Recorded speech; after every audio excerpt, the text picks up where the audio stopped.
I came in a little late last week. I'm never hardly ever late. But about the time I got through the door back there, Danny was standing up here and he said, I didn't know he'd been introducing me for 5 minutes. And then he said, next week we're going to have Dr. Hillbilly. Somebody else told me, asked me later in the week, you don't act like a hillbilly. I said, well, you watch too much television. But I tell you how you get rid of that. They wanted to know how you get rid of being a hillbilly. Well, the first thing you do, if you're a Kentucky hillbilly, you learn to play basketball. And then they see your name and your picture in the paper. Well, that helps. If you're from Kentucky, if you don't play country music, and I did, and if you don't play basketball, they ask you to leave the county. They don't ask you to leave the state. They let you go to another county. Well, I went to school. I learned how to speak non-hillbillyish. Because most of our teachers come from somewhere else. They weren't homegrown. Then, after that, I went to college. And by the time I got through college, I knew some big old words. And then when you leave the state, nobody knows where you come from. They think you're homegrown. So the hillbilly thing is something that we're just labeled with if we're from there. Now, Ray, he's from Kentucky, but now he's from the city. So if y'all think he's a hillbilly, he's not. He's down close to the University of Kentucky. So you don't have to be a hillbilly just because you're from Kentucky. Y'all think I'm kidding, don't you? Boy, I'm telling you.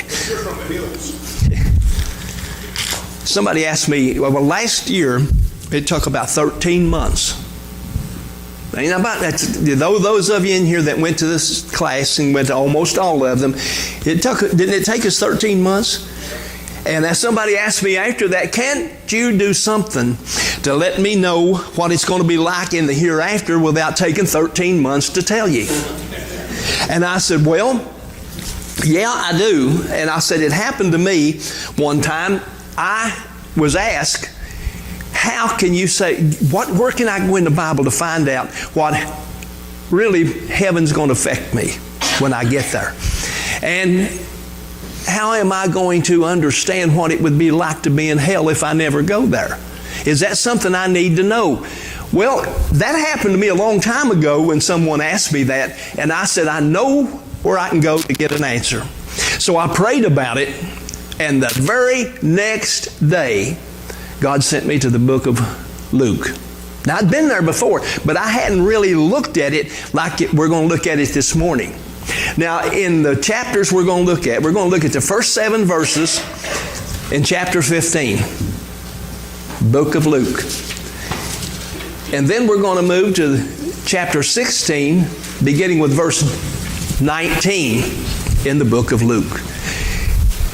Now, if you want me to, I can read you chapter 14 before I do this. But you won't get home. You won't want me up here again before when Danny leaves if I do that.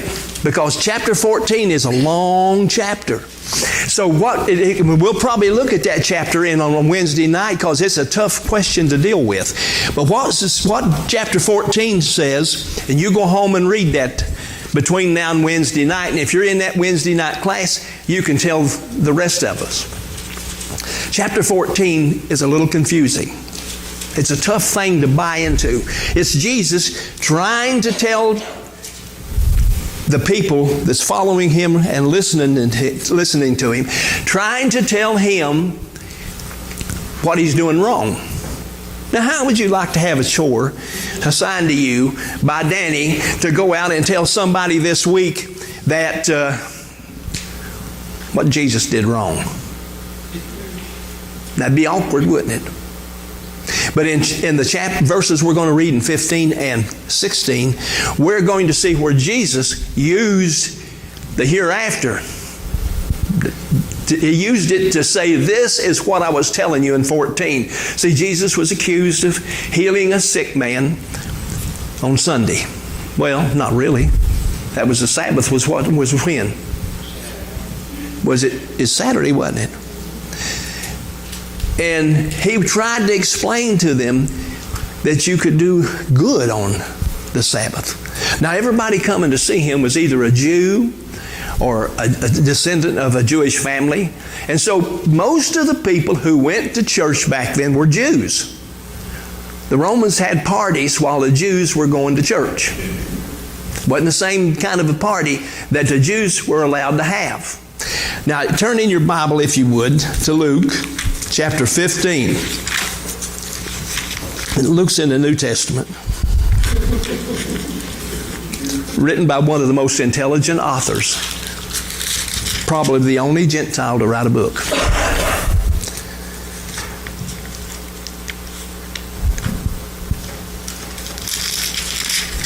Now, Jesus has been walking, talking, preaching, using parables. He's been doing this for, probably a couple of years now.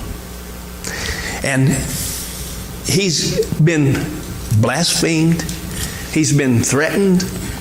And even in a synagogue, they wanted to take him out and stone him.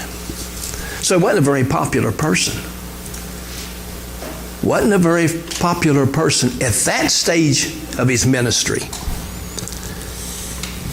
In verse number 1, chapter 15, book of Luke, then all the tax collectors and the sinners drew near to him to hear him. If he hadn't healed people, if he hadn't caused people just to get up and walk that was crippled, if he hadn't given blind men sight, if he hadn't have done all of this, he wouldn't have drawn any attention.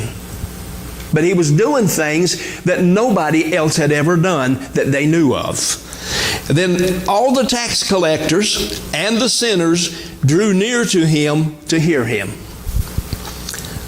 And the Pharisees and the scribes complained, saying, this man receives sinners and eats with them. You see, if he wasn't a good old Jew boy, then they had no use for him. And they didn't want his popularity to hurt the Jewish attendance in their synagogues. As a matter of fact, he was an enemy.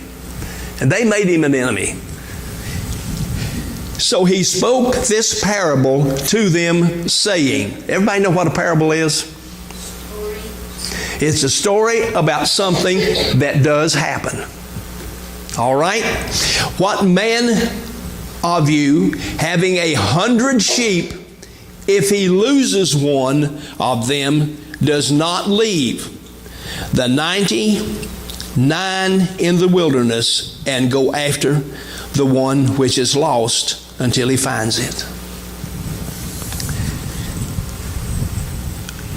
I was when they first started building malls, we lived in Dayton, Ohio. And on the north side of Dayton, Ohio, they built a mall. And we had, at that time, 2 children, both girls. And you've never met, I don't think, either one of them. But the youngest girl, she just prided herself in getting lost. And this mall was something that most people hadn't seen. Now, you can just imagine the Mall of Georgia. Now, it wasn't that big, but it was big for people who had never been in a mall before. And she disappeared. I mean, scared me to death because I hadn't been in a place like that with her. And she had gotten, and she was just about tall enough. You could see her red hair, about like yours. Red hair above the counter, the row of stuff in between the aisles. And that's the only thing I had to go by, is to go hunting for her. And when I found her, I was so relieved that I forgot to chew her out. So the next time we went to a mall, she did it again. She could absolutely get lost in a church or anywhere that she went. She could absolutely get lost. And in thinking about that one day, I was thinking when Jesus was making his trip, when he'd run into strangers, they'd ask him stupid questions. They would want to tell him what was wrong with him, and that was stupid. But when this happens right here in chapter 15, we're going to look at the first 7 verses and listen to how much progress they had to make to get to know Jesus. And when he has found it, the one he's missing. You've heard that, you've read that, you've had it in Sunday school probably as a young person, and you have heard preachers from every denomination if you've ever been to a church with other denominations. And then when they talk about Jesus being able to teach something beyond man's understanding, you remember this. He tells them what? Sheep represent what in the Bible? Represent me and you, or people. And he has shown them that if they were, most people are shepherds of some sort. Even if they don't do it for a living, they know what shepherding is because it's done on every hillside. Everywhere there's some grass growing, there are shepherds. And the thing that's so precious to them is what? Their sheep, because that is their business. They're shepherds. And he picks out a parable telling them about something they didn't know absolutely a lot about.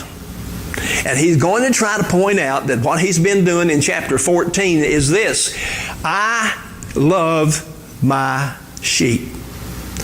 In case you don't understand what sheep are, let me tell you something. And in these first 7 verses, he continues, and when he comes home, he calls together his friends and neighbors, saying to them, rejoice with me, for I have found my sheep which was lost. You can't understand that unless you understand what losing something that's precious to you.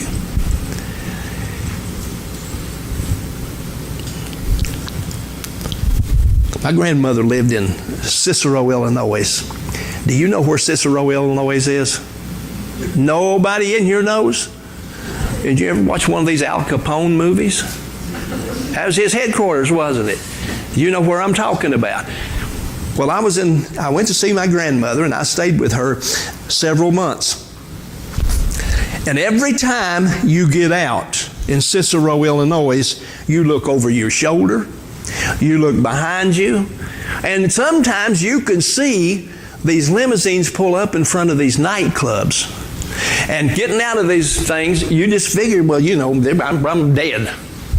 You know, this guy's coming to kill somebody, because that's what they said in the movies. And I was there. I was in person. The thing that you see when you see danger, because you watched some silly movie, you see danger, and it looks just like the real thing. And there was a place there down on Cicero Avenue. You know where that's at? Yeah. You're going to go to Cicero without you going to visit Al Capone's old places. You'll never see Al Capone because he's already dead. But you know that a lot of stuff happened right around you, and it looks like it's still happening. Because those guys knew how to dress. They knew how to ride. Well, these people here know what he's talking about when he says he lost a sheep. Now, if you lose a sheep and you're a shepherd, back in Jesus's on earth days, what happens is you go hunting for it. Now, I don't know that I would, but I grew up on a farm in eastern Kentucky, and on that farm was hard work. And I couldn't wait to get off the farm. I couldn't wait to go to the city. I just heard about them, read about them, went to the movies and watched about them. But Jesus knows what the shepherd's going to think when he tells this. He wants them to understand what he was doing back there and helping people and leading people. He would tell a person, if you're not willing to give up everything you've got and follow me, you can't be my disciple. He says that several times in that chapter 14. And we are in a position here today where everything is backed up We're going through now what our parents, our grandparents went through because we've turned the world away from Christ because we forgot the sheep. Amen. Everybody here has got a family of some kind. You got older people in your family, you got younger people in your family, but the thing you've got is family. And when you love your family like you're supposed to, what Jesus was telling them, you can love them, but you've got to forsake them and come and follow me if you're going to be a disciple. You see, everybody was, what would you do if you're in a place, back in the Elvis Presley days, or one of my favorite singers was Billy Joe Royal. Anybody know him? Know who I'm talking about? Had a voice like gold. And I had met and talked to him and been to places where he was singing. He was a local boy. I think he lived in Marietta, but I don't remember now where he grew up, but he was a Georgia boy. And I went to see him the last time that he came to the fair. He was at the fair, Gwinnett Fair. They had him over there. And I could tell. I could just tell when he was singing, and his voice was great. But when he was singing, he didn't look good. He looked bad. 2 weeks later, he didn't wake up one morning. He was gone. And he had, to me, acted strange that night. And I don't know that it had anything at all to do with what happened 2 weeks after I saw him the last time. But what I did was to wonder, you think maybe he's saved? You think maybe there's a possibility? I hope he doesn't have any relatives in here, but the thing about it is, I never saw him in real life. Didn't talk to him in real life, but what I wondered about that, because his whole life didn't look. He looked like a lost sheep. He really did. He looked like, and he had been great and loved and so forth. And if you remember him, you know he was very, very good at what he did.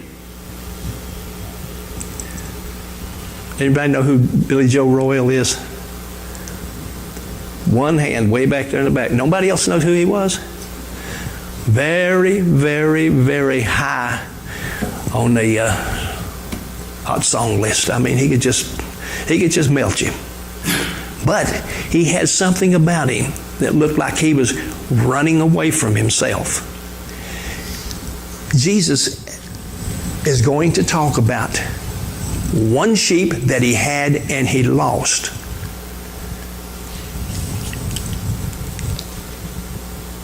And when he has found it, he lays it on his shoulders, rejoicing. And when he comes home, he calls together his friends and neighbors, saying to them, "Rejoice with me, for I have found my sheep which was lost." I say to you that likewise there will be more joy in heaven over one sinner who repents than over 99 just persons who need no repentance. Pretty hard to understand. Not if you're a Christian. Think about that. If you're born again,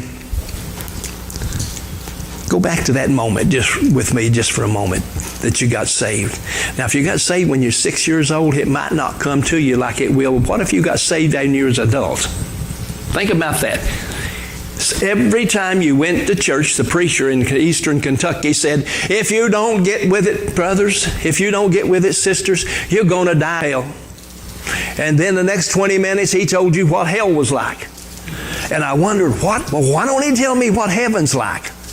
I was scared to go to church before the Southern Baptists and the Presbyterians showed up.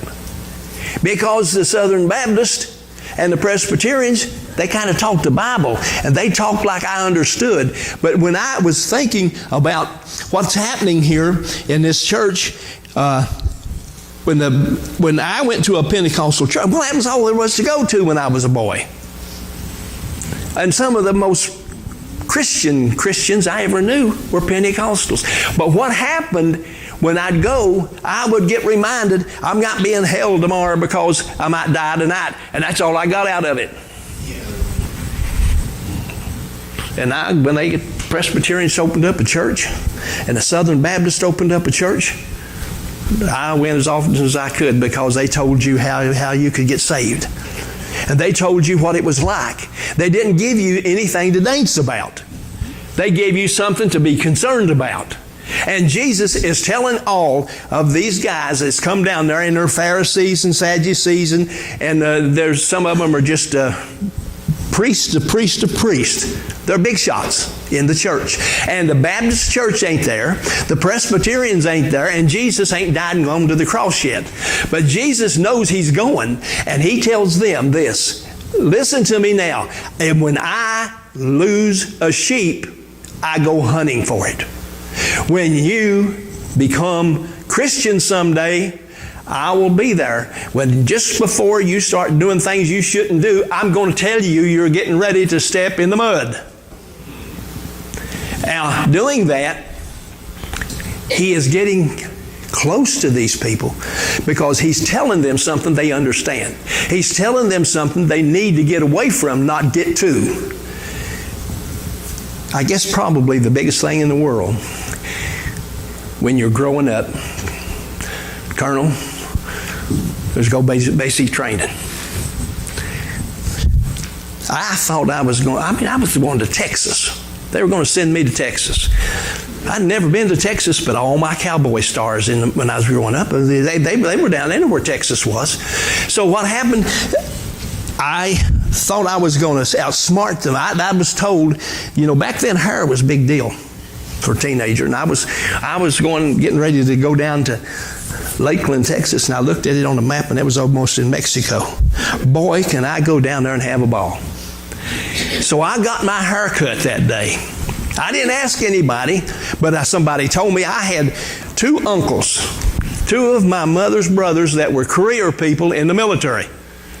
And they say, dummy, don't go get a haircut, because I was on the way to the barbershop. Now, I said, well, I don't want them to shave my head. He said, well, you better not go get a haircut. So I went and got a haircut. Now, one of them was in the Navy and one was in the Army, and they were career soldiers, Navy men. And I got my hair cut real short. I thought they'd leave it alone if I got it cut kind of short, Well, they didn't leave it alone, and we got to Texas. It was about 100 degrees at 4 o'clock in the morning, and we got off the airplane, and they made us lay down on the concrete till they got around to coming and getting us. And I already didn't like the service then. And they marched us out that morning to a barbershop on base. And we were standing in line, and I was, somewhere in the middle of the group, by name being Mann. And when I got that haircut, my hair was about that, didn't need no haircut. Couldn't tell them that. They wouldn't listen to nothing I said anyway. But my hair was about that big, and every bit of it came off and got down here, and I wore a bandolon sweater because back in Kentucky, Fort Thomas, Kentucky, where I was sworn in that morning, it was cold. It was chilly. So I thought I didn't have enough sense to listen to two uncles, my brother's brothers, who cared for me, trying to tell me what not to do. And I didn't listen to any of it. As these men don't listen to Jesus. Jesus, when He was walking the earth, never told anybody to do anything wrong. And they were looking for the Messiah. Now that's the rub here. Everybody was looking for the Messiah that was in the Jewish church. Why? Because the Bible said someday He'd be there. If you read Isaiah and some of the smaller prophets and so forth, they predicted He would come and He would be the one that they're waiting for. Everybody they'd ever seen was their enemy. But Jesus, when He gets they didn't know His name was going to be Jesus. But they were not ready for him. I wasn't ready to go to the military with a haircut. About 11:30 or 12 o'clock in the morning, all that little bitty hairs was right down here under that bandlon sweater, and I was told I better not bat my eyes. Am I right, Colonel? Amen. Yeah.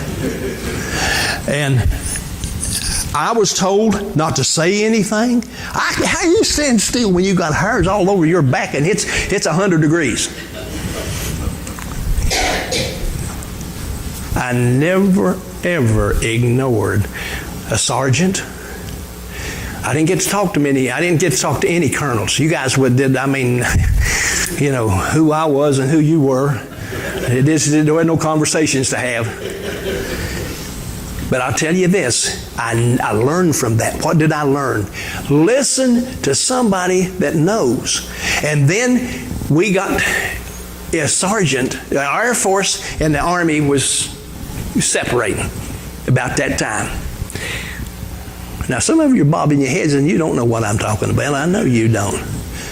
Now, let me tell you, when you get an Army sergeant that has been in the military a long time, and he's going to tell you how to become a soldier, and you're in the Air Force, where 20 years later it's a picnic to go to basic training. But then I was going to Army training in the Air Force, and it wasn't supposed to be tough.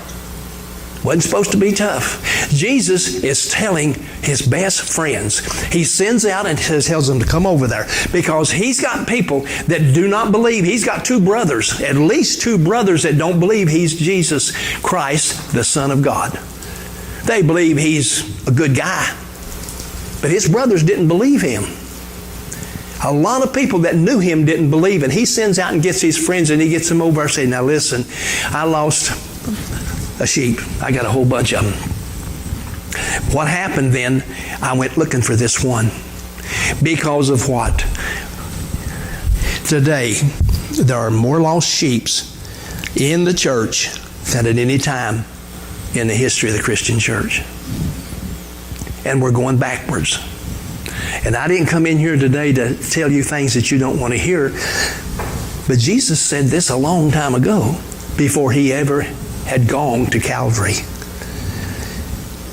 I say to you, verse 7, that likewise there will be more joy in heaven over one sinner who repents than over 99 just persons who need no repentance.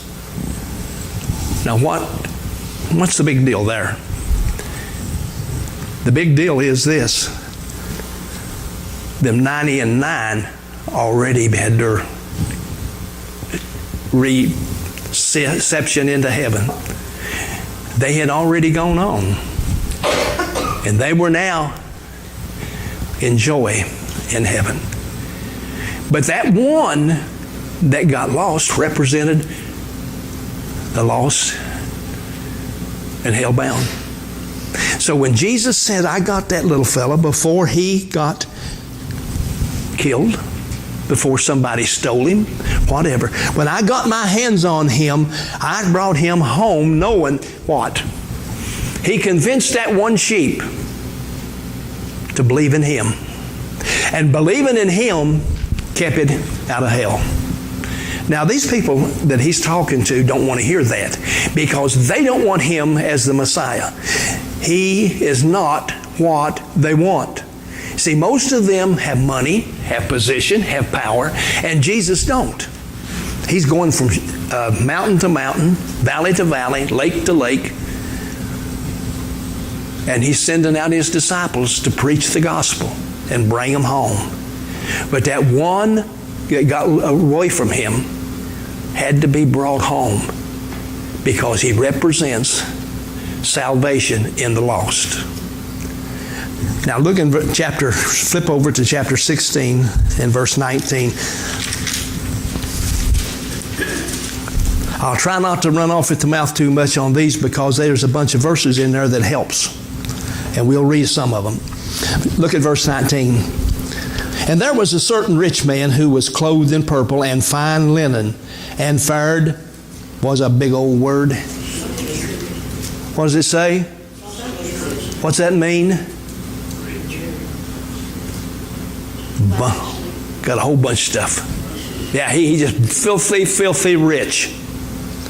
Now, the word certain means is, you know who I'm talking about. That's what that really means. You just boil it down. Why would the word certain be there? And then on the very next verse, let's see what it says. Now this rich man is filthy rich. Over in chapter 14, you'll see some reasons that he put this here. Okay? Go home and read chapter 14. And then those of you who come to the Wednesday night, we'll use this as one of our tough stuff things. Tough stuff means what? It means hard to understand why it's there. What can we do about explaining it? But there was a certain beggar named Lazarus, full of sores, who was laid at his gate. They laid at his gate for this. He was laid there, desiring to be fed with the crumbs which fell from the rich man's table. Moreover, the dogs came and licked his sores. Can you imagine that? I get a head cold and I don't want to get up. I get a head cold and then I don't want to go outside when it's cold. Why? It ain't comfortable. It's just not, fun. I like when basketball season starts, high school basketball season starts around here. Why? Because I just got done over 100 softball games. And sometimes it rained and boy, you have to wear a jacket over everything else. And it's just cold. Was it cold this morning when you got up? Was it fun to get out this morning when you got up? You don't have to say that because you think I want you to. It's just flat, uncomfortable here the last month or so. And then when basketball starts, you go inside. You got to run a whole lot more, but you go inside. I started to get out this morning, and I said, Norma Jean, I don't want to wear a sports jacket. I ain't going to wear any of those ties. I'm going to be me. So I was in my closet in the hall where I got a bunch of junk, and there was a bunch of my basketball referee in the uniforms. Y'all knew I did that, didn't you? Yeah. Yeah, I mean, you in one of these big gyms they've got around here that holds 2,000 people and make a bad call. They all wake up. But I had the jackets. You got a jacket with stripes around the sleeve. You ever see a referee at basketball high school? Okay, that's what you look like when you go in. I mean, you got a striped shirt under a striped coat. And you take the coat off and you lay it down. Well, I started to get that thing out and wear it this morning. Because it was pouring down the rain at that time. And no other coat I have is slick and shiny and so forth and gets rid of that water. But I didn't do that. Well, this poor old Lazarus is laid outside this man who's got more food than he knows what to do with, and that's what it said right there. Wasn't that what it said? If you translate that's what it said. Now, what he said was, desiring to be fed with the crumbs. He wasn't asking for much. He was hungry, and that man didn't eat everything he had, and he threw it away. Where did he throw it? Outside around that somewhere, and that's where the dogs come. The dogs didn't come to lick Lazarus. They come to eat what Lazarus wanted to eat. That was what was going on. So it was that the beggar died and was carried by the angels to Abraham's bosom. Folks, that was heaven. Abraham was dead and he wasn't in hell. That was heaven. The rich man also died. Now listen, no angels come to carry him. No this, no that. And when you read chapter 14, you'll see that those who did not believe in Jesus were like this rich man. So Jesus decides to tell them this story. It doesn't say, does it say in anywhere that that's a parable? Jesus told this because it was true and it happened. So it was that the beggar died and was carried. He didn't even have to furnish his own transportation. Carried by the angels to Abraham's bosom. And the rich man also died. And what's it say? Got rid of him. You know, he's dead now. He ain't got no money to give me. He's dead. So what they took out, well, I guess they didn't just dig a hole like, you know, is done in modern day funerals. They buried him however the family had planned on it. And being in where? Verse 23. Being in torments, in Hades. Now if you look that up, it's a Greek word and a Hebrew word for what? For hell. Now how do we know that? Well, let's go on. He lifted up his eyes and saw Abraham afar off and Lazarus in his bosom. Can you imagine? Now, when I had this talk to me a long time ago, I said, that don't sound like it ought to be that. That just don't sound right. I don't think I'll believe that right now because I can't explain it enough. I want to know. So I asked the professor that was teaching the class, I said, how can you go to hell and see heaven? You explain it to me. This ain't enough. I can't get it. I'm going to have to tell somebody else this someday, and I want to know what to tell them. What's going on here? And he looked at me and he said, well, you ask too many questions. That's pretty much what he said most of the time. Because I asked a question every time he turned around. And he would turn his back to me and answer it. What was going on? Jesus had to teach these people as close as he could in human terms what was going on. Because in chapter 14 he was doing some of these things and they denounced him. And he told them. And now he comes back and he's telling this story and he wants them to understand that this could happen to you like it happened to rich men. Being a rich man didn't send him to hell. Being a rich man caused him to live a life where he thought he was independent of God. He didn't need nobody to help him. But Abraham said, son, remember that in all your lifetime. What's he talking about there? I'm tormented in this flame, he told him. He said, now, that in your lifetime you receive your good things, and likewise Lazarus evil things. But now he is comforted, and you are tormented. And besides all of this, between you and us, and you there, is a great gulf fixed, so that those who want to pass from here to you cannot, nor can those from there pass to us. If you go to hell at any time, you ain't coming back. Now that's what it says. And if you go to heaven, you don't have to sweat it. You ain't going to want to come back. Pretty tough stuff. Pretty tough stuff. But I have 5 brothers that he may testify to them, lest they also come to this place of torment. Abraham said to him, they have Moses and the prophets, let them hear them. And he said, no, Father Abraham, but if one goes to them from the dead, they will repent. But he said to him, if they do not hear Moses and the prophets, neither will they be persuaded through the one who rises from the dead. Somebody asked me one time, and I was teaching some kind of a class, this question I went home with me. What if you died before Jesus came and before Jesus died? And that's coming up, and we'll spend a whole hour on it on Wednesday night. But there is an answer to it. But it's not simple. What happens when Jesus came? He said, I didn't come to destroy the law. I come to fulfill it. There were people died, lost, But they had chances, opportunities to go to heaven. And those who went will never come back.